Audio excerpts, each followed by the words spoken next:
So you're considering building in the city of Madeira here in Cincinnati, Ohio. What do you need to know? Hi all, my name is Mike Hines with Euler Hines of Coldwell Banker.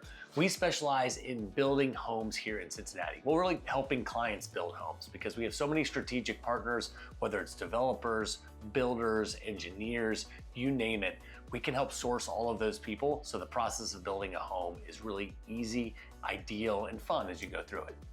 But that's not to say it's not complicated, because building a home is really a sum of all the parts. There's a lot that goes into it. So when you're looking at building in the city of Madeira, this is everything you need to know to get started so you can get started off on the right foot.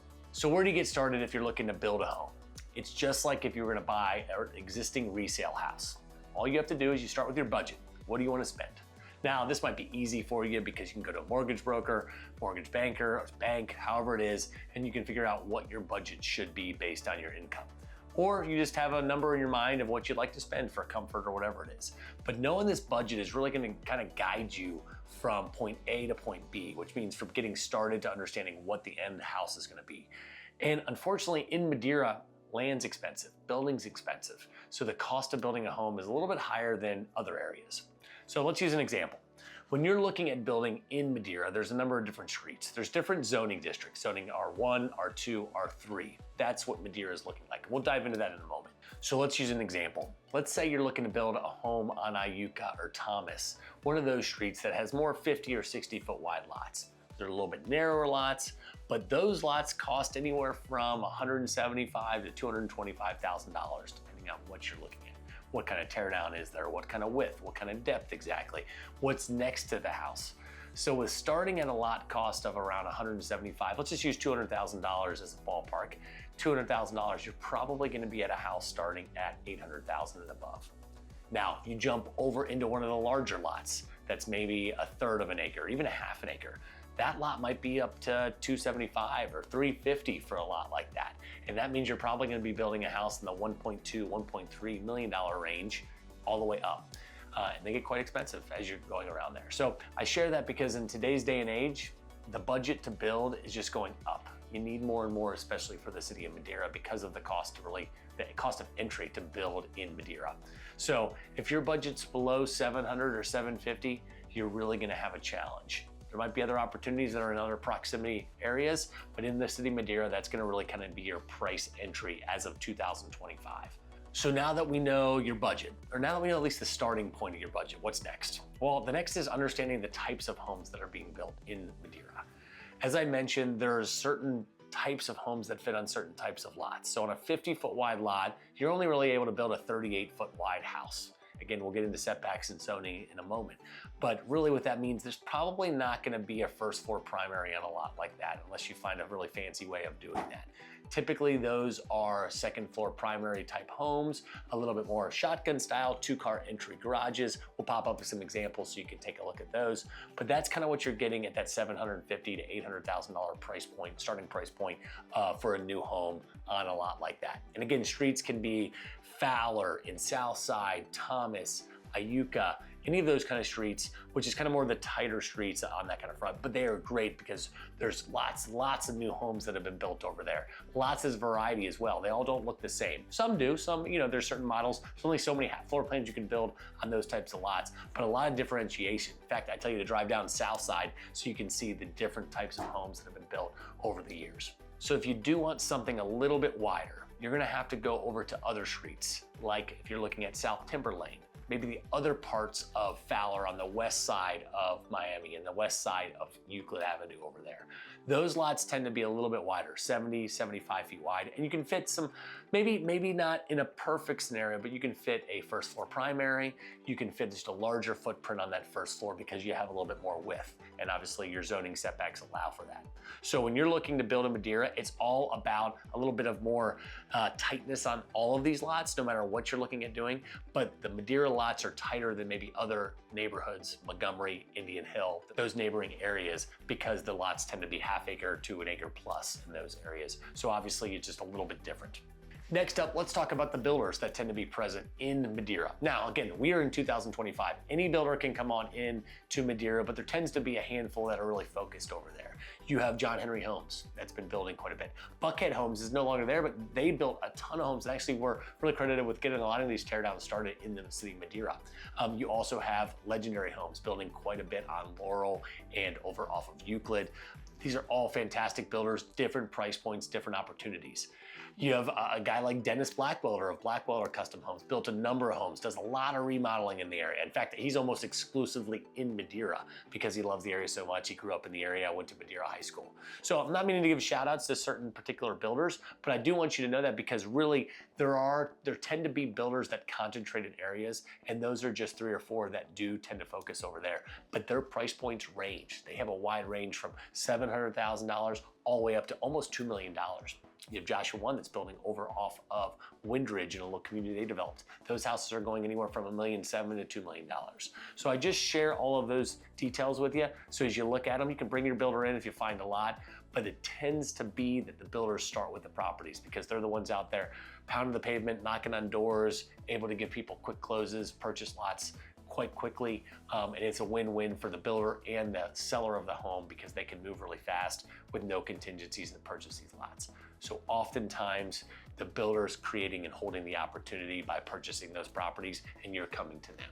So again, by the time you watch this video, there might be another builder or two, and every builder is different. Every builder has their own competitive advantage, their own unique offering. So take them each as they come and just do your research on that kind of front. Lastly, let's talk about some of the zoning details because I really think this is something that probably gets glossed over quite often. And I say this because it's something you need to always just understand as you go through the due diligence process. So first off is the side yard setbacks. It's something really important to know. So as you get into the different zoning classifications, R1, R2, R3, based on the size of lots, the districts, there's a nice pretty colorful map that will pop up, but you really have different side yard setbacks. So whether it's 5 or 6 feet, really 6 feet on those 50-foot wide lots for perspective. If it's a 50-foot wide lot, take off 6 feet from the sides, you're kind of sitting right there around a 38-foot wide home. And when you get a 2-car frontage garage, that could be 16 to 18 feet, kind of half and half garage in front of a house. Can be some great looking exteriors. But zoning really matters because the setbacks are controlled by that, but you also have the coverage ratio. And what I mean by coverage ratio, you only have so much that you can cover with impervious surface on the lot, which impervious means obviously where water runoff comes in. We'll pop up a nice little definition for you.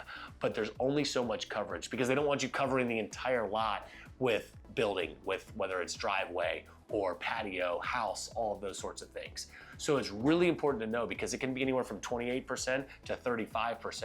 And these numbers matter because if you want to put quite a bit on there, you got to be really conscious of that. Now, there's a 200-page zoning document that the city of Madeira puts out there. So I'm not going to give you every single detail on there, but the ones that do matter are, of course, setbacks, that coverage ratio, and then jumping into a little bit further is you're going to need to understand exactly what you're looking at on a utility standpoint, understanding what the teardown costs are, all of those sorts of things with drainage. There's a lot that goes into building a home over there. So just make sure you trust your partners, your agents, your advisors to make sure they're guiding you to go through this process because you don't know what you don't know. And buying land is technical. There's not every builder or client that's buying a property knows every question to ask because every property can be a little bit different. So we share just this surface level ideas with you so you can understand kind of what's implicating the details of what can be built on a lot. Now, last little bonus tip for you to know is we get asked a lot about tax abatements. Right now, 2025, there are no tax abatements in the city of Madeira for building a residential home. That's different than the city of Blue Ash and downtown Cincinnati, really the city of Cincinnati in general.